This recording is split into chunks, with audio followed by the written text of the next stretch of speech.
सुनाया हम कोई गैंग के मेंबर थोड़ी है जिनसे हमें बचाया जाए, वो तो एक शरीफ हैं। ये सारी झूठी बातें करना बंद कर दे, मुझे आपकी हमदर्दियों की कोई ज़रूरत नहीं। शहरी हो, घूम फिर रही हो, शॉपिंग कर रही हो, बाजारों में जा। बिस्मिल्लाहिर्रहमानिर्रहीम। अस्सलाम वालेकुम नाज़रीन, आप देख रहे हैं मेरा यूट्यूब चैनल, मैं बिलाल अनवर। जैसा कि आप जानते हैं कि दुआ ज़हरा केस में जो कहानी कराची के एक घर से शुरू हुई थी, वो कहानी जामे शीरी से होती हुई एक होटल तक पहुंची है और मुझे पूरी उम्मीद है कि अब वो कहानी होटल से होकर अदालत आलिया और उसके बाद सीधा कराची में अपने घर, अपने असल मकाम तक पहुंचने वाली है। नाज़रीन, आप सब ने देखा कि एक और प्लांटेड इंटरव्यू सामने आया, वो एक होटल में इंटरव्यू किया गया है। ये इंटरव्यू होटल में क्यों किया गया, ज़हीर के घर में क्यों नहीं किया गया, ये इंटरव्यू किसके कहने पर किया गया, किसके कहने पर इतनी भौंडी हरकत की गई, ये सारा कुछ आज मैं आपके साथ शेयर करने जा रहा हूँ। सबसे पहले मैं आपको ये बताता चलूँ कि दुआ ज़हरा के वालिद के वकील ने जिस तरह इस केस को ओपन करवाया है ना, उसने तमाम मुखालिफिन की नींदें हराम कर दी हैं। अब वो बौखलाहट में इस तरह की हरकतें कर रहे हैं, जिसको पंजाबी में कहते हैं कि बौंदल गए हैं। अब वो बौखलाहट में इस तरह की हरकतें कर रहे हैं। ये कहानी जामे शीरी से होटल तक कैसे पहुँची, ये मैं आपको पहले बताता हूँ। जैसा कि आप जानते हैं कि पिछला एक प्लांटेड इंटरव्यू हम सब ने देखा था, जिसमें इंटरव्यू किया गया था और उसमें जामे शीरी का हवाला भी दिया गया था। और उस यूट्यूबर आंटी की बदकिस्मती समझ लें, उस कैमरामैन की नाअहली समझ लें, एडिटिंग करने वाले की नाअहली समझ लें कि उसको इतनी अकल नहीं थी कि वो उस यूट्यूबर आंटी के इशारे को एडिट भी नहीं कर सका। इसको कहते हैं कि अल्लाह की लाठी बड़ी बेआवाज़ होती है। हालांकि उन्होंने अपनी तरफ से उस वीडियो में एक कॉमेडी क्रिएट करने की एक नाकाम सी कोशिश, एक भोंडी सी कोशिश की थी। वो कॉमेडी क्या क्रिएट होनी थी, उनकी अपनी कॉमेडी बन गई। फिर वो हुआ जो उस यूट्यूबर आंटी के वहमो गुमान में भी नहीं था। लोग सारा प्लांटेड इंटरव्यू भूल गए और सिर्फ जामे शीरी वाली बात लोगों को याद रह गई। फिर हुआ यूँ कि उस आंटी यूट्यूबर को अब आंटी जामे शीरी के नाम से याद करने लगे। इसको कहते हैं जैसी करनी वैसी भरनी।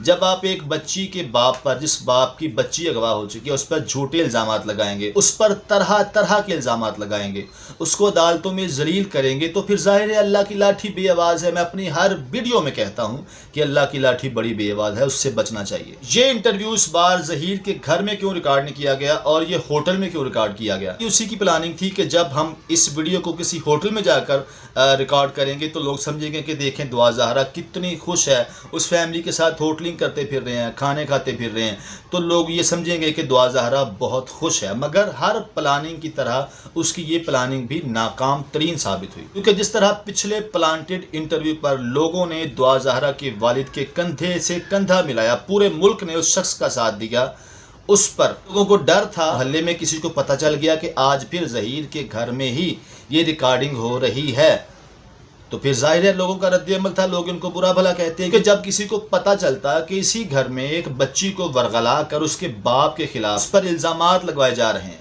तो लोग इस पर अपना रद्द-ए-अमल देते, लोग इनको बुरा भला कहते हैं। क्योंकि इस बात में कोई दो आरा नहीं कि हर बंदे के घर में बहनें होती हैं, माएँ होती हैं, बेटियाँ होती हैं, तो कोई भी बंदा, इज़्ज़तदार बंदा, ये बर्दाश्त नहीं कर सकता कि कोई बंदा किसी की बेटी को वरगलाए और उस बेटी से फिर अपने वालिदैन पर इल्ज़ामात लगवाए। कोई भी बंदा ये बात बर्दाश्त नहीं कर सकता। नाज़रीन, ये पहली बात थी कि इसको होटल में क्यों लाया गया।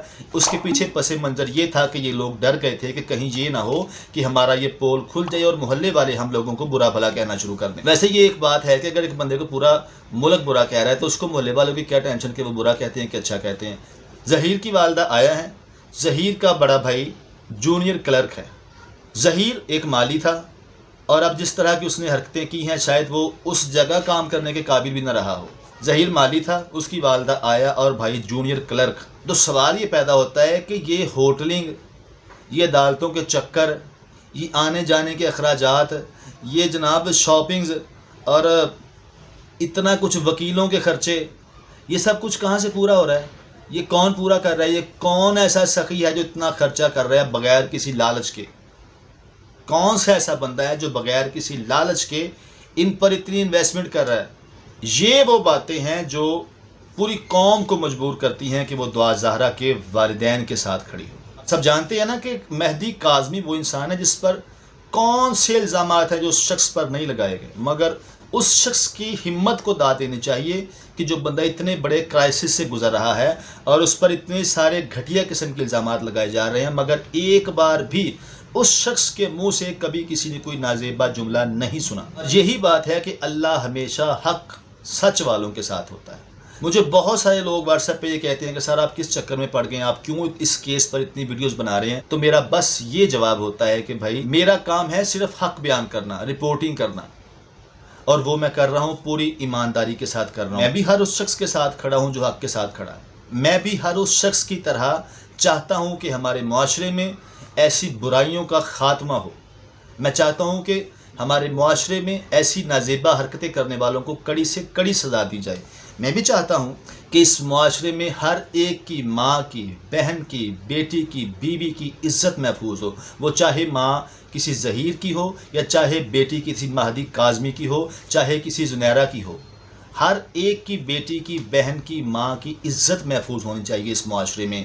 किसी लुटेरे को, किसी चोर को, किसी माफिया को, किसी गैंग को इतनी जुर्रत ना हो कि वो किसी की माँ बहन की तरफ आंख उठाकर भी देख सके। अल्लाह हर उस बंदे का हामी नासिर हो जो हक़ के साथ खड़ा है, और हम सबको हमेशा हक़ के साथ ही खड़ा रहना चाहिए। अल्लाह हम सबको हक़ पर खड़ा रहने की तौफीक अता फरमाए। नाज़रीन, वीडियो पसंद आई है तो उसको लाइक कर दें, चैनल पर नए हैं तो सब्सक्राइब करें। मिलते हैं अगली नई वीडियो के साथ। बिलाल अनवर को इजाज़त दीजिए। अल्लाह हाफिज़। पाकिस्तान पाइंदाबाद।